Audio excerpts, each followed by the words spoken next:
Hello, this is Fear Dragon coming at you with another StarCraft 2 netcast. Today we have game number 3 in the best of 5 series of Valon versus Bennay in the finals of the late night quickie match number 2. And I go ahead and watch game number 1, game number 2. If you haven't seen them, I'm going to be giving the spoiler alert of what the current score is in this game. Okay guys, score is currently... Well, actually, no. Let's go ahead and introduce the players first. Spawning up here in the top left-hand corner of Valon Beach in the finals of the Late Night Quickie Series number 2, we have the teal Zerg opponent. His name is Valon. And spawning in the bottom right-hand corner as the green Protoss player, his name is Bennay. Bennay, of course, actually being up 2 versus the 0 points won by Valon. So he is going to be 1 game away from taking this best of 5 series. Now you have to remember, Valon Beach, a fabulous map for Zerg, as this map is so ginormously huge. Look at how long the distance is to try and move a Protoss army up to the Zerg base. Look at this. All the way over there just to get to the natural, and over here the third is over on the low ground. But look at how open of an area this is. You can easily come in with a bunch of Zerglings over here, or just your roaches over here in this path to try and defend your third. Meanwhile, the Zerglings come in from this path. You don't have to worry about getting force fielded off quite as easily, especially over here at this natural. There's still a pretty decently open space. So hopefully we'll be seeing a comeback from the Zerg player Valon. I am a little bit biased as I love to cast more games. So more games I want from Valon. Please show us a good showing. It looks like Valon going to be throwing down that spawn pool as he's been going and basically been doing in every single game from this series. Valon basically just deciding in pretty much every single game in the series that he wants to go ahead and get up that spawning pool nice and early. Doesn't want to deal with the pylon shenanigans that this probe can do. And even though the probe does plant down that pylon, Valon's really not delaying his build too much. He already has those 6 Zerglings out. Even when the pylon does not end up going down, he gets out those 6 Zerglings to take out the probe, or at least the pylon, and really just kind of be able to throw down the hatchery as soon as possible. And Bennay might have caught wind of this, does decide to go ahead and cancel that that pylon, and realizes, hey, if you're not going to really plan on doing it anyways, I might as well just... I mean, if you're already making 6 Zerglings, I really don't need to worry about investing all of my 100 minerals into that pylon. I can go ahead and get back 75% of it. So definitely going to be worthwhile to cancel that. But meanwhile, Bennay going to be going for that very normal Protoss Forge Fast Expand. Now this is a complete wall off. This is such a confusing map for me, just because I feel like these trees are very I feel, it's like when you're walking in a forest or something. Obviously you can just kind of like brush some of these little leaves aside. You can imagine like a probe or something, just kind of like with a pylon over here. Oh, I'll just walk through the trees or something. No, you can't do that on this map. It's very confusing. This is in fact a complete like wall over here. There's no way around this. This is of course a cliff. But just a little something I wanted to clarify, since I was so confused the first couple of times I played in Valon Beach. And Valon Beach, actually a bit of an older, I don't want to say old school map, but it hasn't really gotten a lot of screen time as of late. We haven't really seen it in a lot of tournaments, especially in the GSL. We have not seen it at all lately.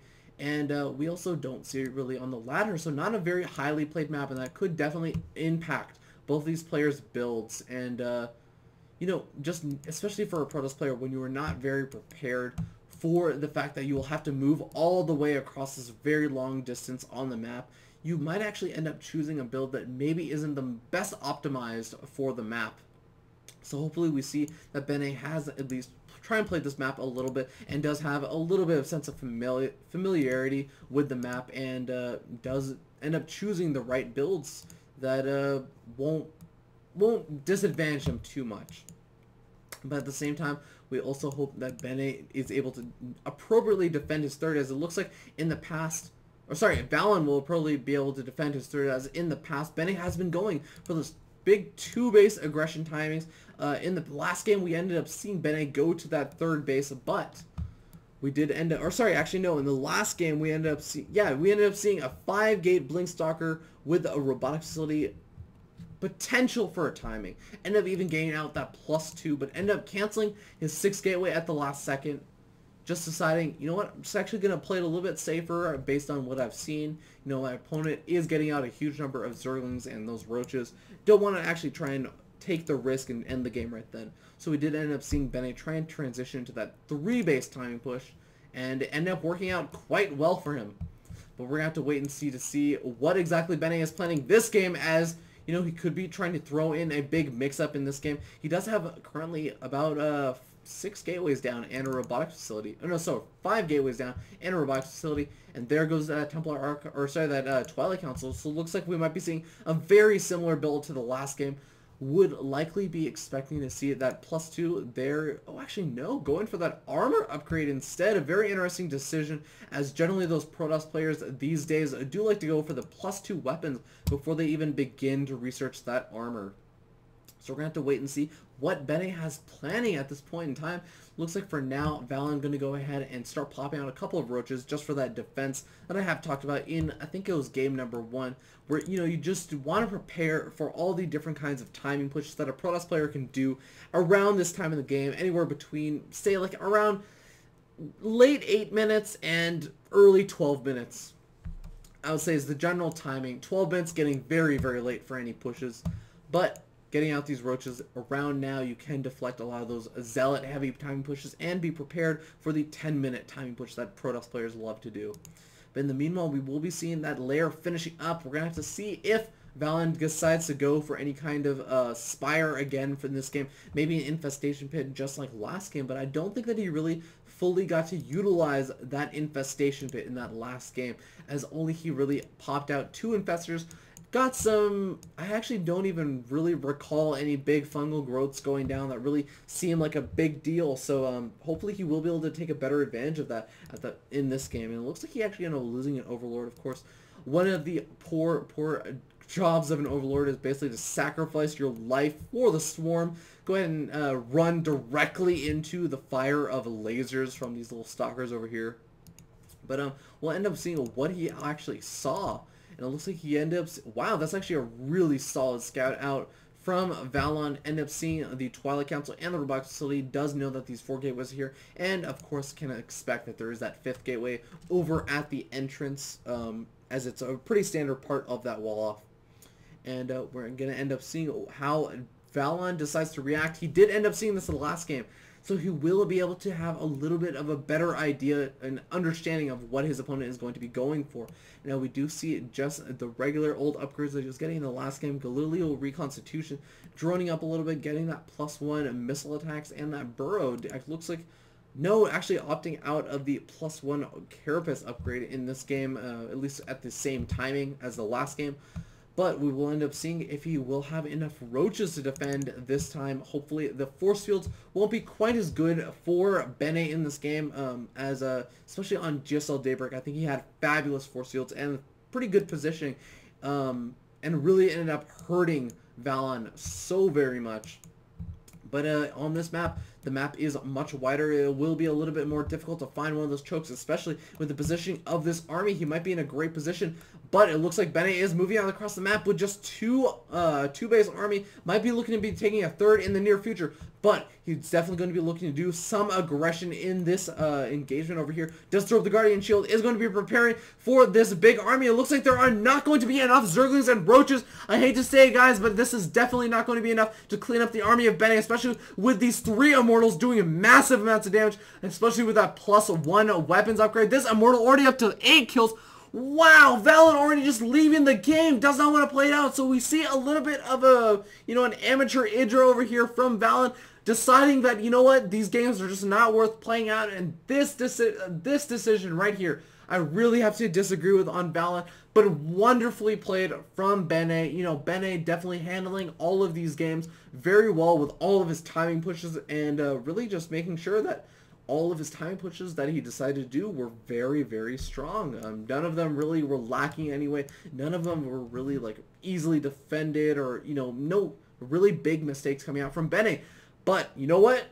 Congratulations to Bennay. He is, in fact, the victor of the Late Night Quickie number 2 series. He went all the way from the round of 32 to the finals and was able to take the jaws of, not the jaws of defeat, that doesn't make any sense. He was able to take the victory for the entire tournament away from his opponent, the Zerg player Valon, who did play fairly well as well, but ended up actually prematurely GGing quite a few times.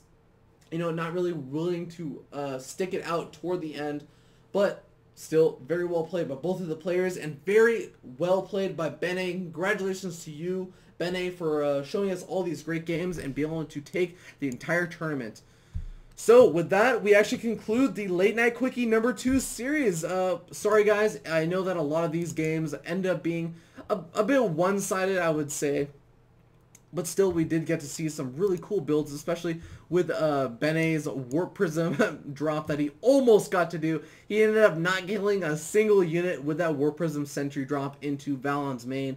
But still got to see some really cool builds. And yeah, hopefully you guys decide to just watch all the videos from this tournament and enjoyed at least a couple of them.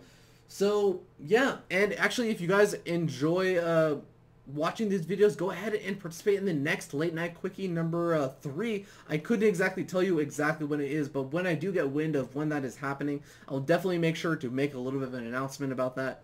And yeah, hopefully once again you guys enjoyed actually listening to the commentaries. If you did in any capacity whatsoever, go ahead and subscribe to my YouTube channel. I love to have more subscribers and just having more people watch my videos. Obviously, I commentate because I enjoy it, but of course, I definitely enjoy the fact that other people will enjoy my commentary as well. So I'd love it if you went ahead and do that. And yeah, if you also enjoy my commentary, you can go ahead and subscribe and follow me on Twitch TV, and that's over at twitch.tv/FearDragon64. I do a lot of live events over there. And yeah, I also have a Twitter account where I'll announce whenever I release a video. If you don't really like subscribing to videos on YouTube, that's twitter.com/FearDragon64. FearDragon64 is kind of a common theme. I don't know if you guys have noticed that by this point.